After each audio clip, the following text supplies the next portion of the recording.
नमस्कार मित्रांनो, आज आहे 13 नोव्हेंबर आणि आज सगळ्यात मोठी बातमी हे अपडेट. लाडक्या बहिणींची चिंता आता वाढलेली आहे. लक्षात घ्या, लाडक्या बहिणींची चिंता आहे ती वाढलेली आहे, कारण त्यांचे जे पैसे आहेत ते फक्त याच बँकेच्या खात्यामध्ये येणार आहेत.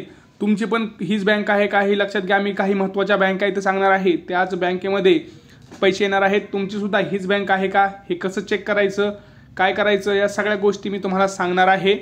तर हा व्हिडिओ अत्यंत महत्त्वाचा असणार आहे. तुम्हाला काय काम करायचं आहे मी तुम्हाला सांगणार आहे.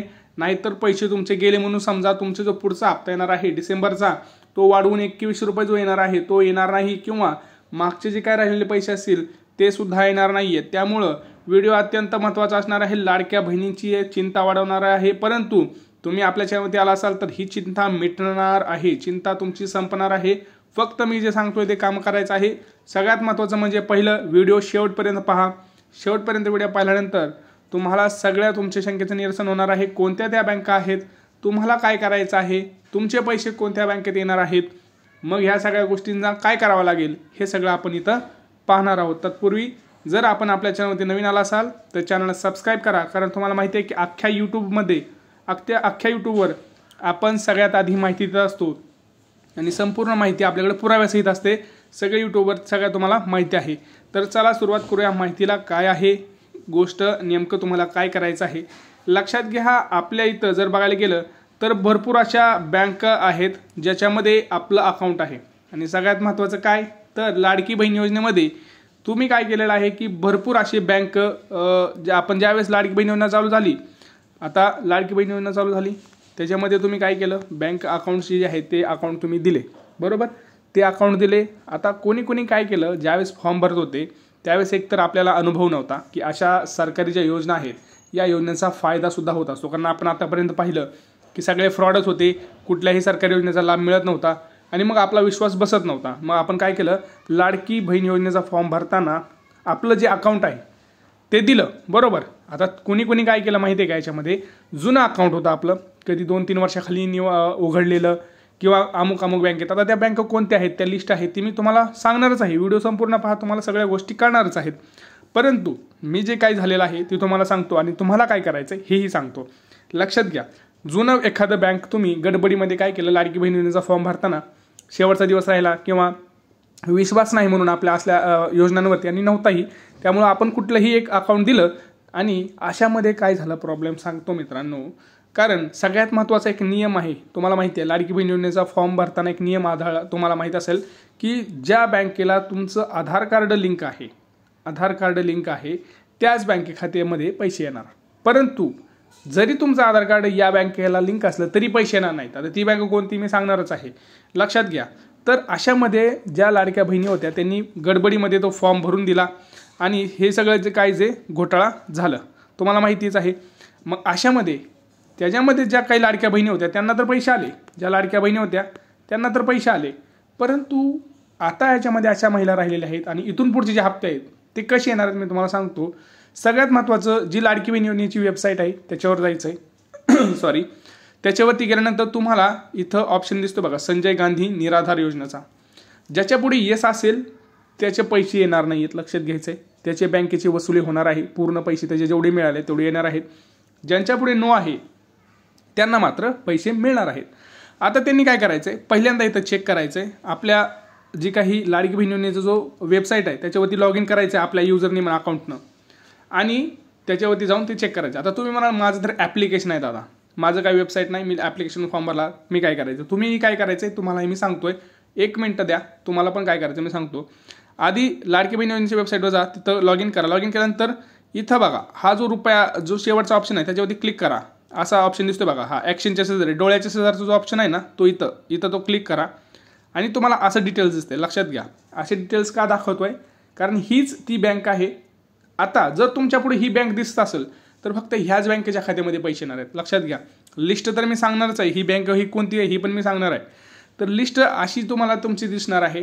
तुम्ही आता जर असं तुम्हाला पेज येत असेल तर तुम्ही पुढच्या जे हप्ता आहे त्याच्यामध्ये ह्याच बँकेमध्ये पैसे येणार आहेत आणि तुमच्या पुढे नो असणं गरजेचं आहे. जर येस असेल तर मात्र तुम्हाला पैसे येणार नाहीत, येस असेल तर, नो असेल तर पैसे येणार. लक्षात घ्या. आता हे समजलं तुम्हाला. आता लक्षात घ्या, इथं सगळं तुम्हाला हिस्ट्रीसुद्धा कळते की तुमचे पैसे कधी आलेले आहेत, किती आलेले आहेत, किती राहिले. आता ह्यांचे 4,500 आलेत, म्हणजे अजून 3,000 आणि पुढच्या महिन्याचे 2,100, म्हणजे ह्यांना 5,100 रुपये तुम्हाला आता नोव्हेंबर महिन्यात मिळणार. कधी मिळणार आहेत? नोव्हेंबरमध्ये. आता आचारसंहिता चालू आहे.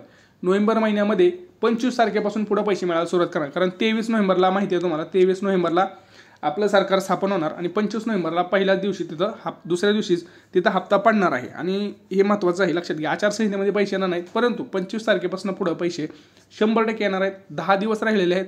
सगळ्यात महत्त्वाचं काम करायचं आहे. आता लक्षात घ्या, सगळ्यात महत्त्वाचं तुम्हाला एक गोष्ट सांगतो मी. ज्यावेळेस लाडक्या बहिणींनी फॉर्म भरला, बरोबर, लाडक्या बहिणींनी फॉर्म भरला, त्यावेळेस काय केलंय, चूक झालेली मी सांगतो तुम्हाला.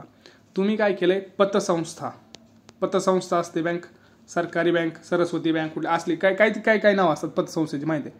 त्या पतसंस्थेचं तुम्ही अकाउंट नंबर दिला. आता लक्षात घ्या, त्या पतसंस्था इथं चालणार नाही आहेत. लक्षात घ्या, काही दुसऱ्या खात्या असतात, जसं इंडियन पेमेंट बँक असते किंवा अशा वेगवेगळ्या बँक असतात, अशांची खाते इथं चालणार नाही आहेत. लक्षात घ्या, तुम्हाला तुमचं अकाउंट आहे ते कुठलं मी सांगतो, म्हणजे तुमचं कुठली बँक असणार ज्याच्यामध्ये अकाउंट चालणार. लक्षात घ्या, नॅशनल बँक असू द्या किंवा कुठलीही गव्हर्नमेंट बँक असू द्या किंवा प्रायव्हेट बँक असू द्या, ह्या तिन्ही बँका चालणार.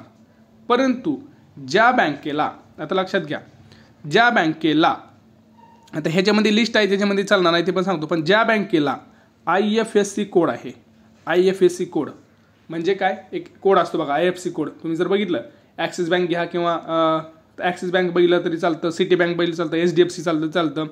याच्यामध्ये IFSC कोड असतो बघा. तो IFSC कोड जर तुमच्या बँकेला असेल आणि तरच तर या तुमच्या योजनेचे पैसे तुमच्या अकाउंटला येणार आहेत. सगळ्यात महत्त्वाचं म्हणजे लक्षात घ्या, ॲक्सिस बँक असेल चालेल, कॅनरा बँक असेल चालेल, पोस्टाचं खातं असेल बेस्ट आहे, स्टेट बँक असेल, गव्हर्नमेंटची कुठली बँक असू द्या, bank of India, government of जे काय आपलं SBI, परत BOI म्हणजे bank of India, state bank, ह्या दोन्ही बँक असले चालतात. महाराष्ट्र बँक असेल तरी चालेल. परंतु आता जे काही दुसऱ्या बँक असतील, आता हे तर मी तुम्हाला सांगितलं की हे गव्हर्नमेंट बँक आहेत, बँक ऑफ इंडिया वगैरे, सिटी बँक, ह्या काही पर्सनल प्रायव्हेट बँक आहेत, जसं ॲक्सिस बँक ऑफ परत आपलं IDFC, कोटक, इंडसलँड, ते ह्या सगळ्या गोष्टी ज्या आहेत, येस बँक, ह्या सगळ्या बँकेत चालणार आहेत. परंतु जर तुमचं पतसंस्था असेल किंवा बाकीच्या तुमची अशी बँक आहे जिला IFSC कोडच नाही, तर मात्र तिथं चालणार नाही. आणि सगळ्यात महत्त्वाचं, पोस्ट खातं असेल तर बेस्ट, कारण पोस्ट खातं 24 तासाच्या आत तुमचं बँक अकाउंट ॲक्टिवेट करून तुमच्या अकाउंटमध्ये डायरेक्ट पैसे पडतं. आता ज्यांचं ह्या बघा, आंध्रा बँक, कॉर्पोरेशन बँक, ह्या बँका चालणार नाहीत. हे लिस्ट आहे बघा, ही बँक आहे, State Bank of Bikaner, State Bank of Hyderabad, हे नाही चालणार आहे. परत Oriental Bank, Commerce, United Bank of India, हे नाही चालणार आहे.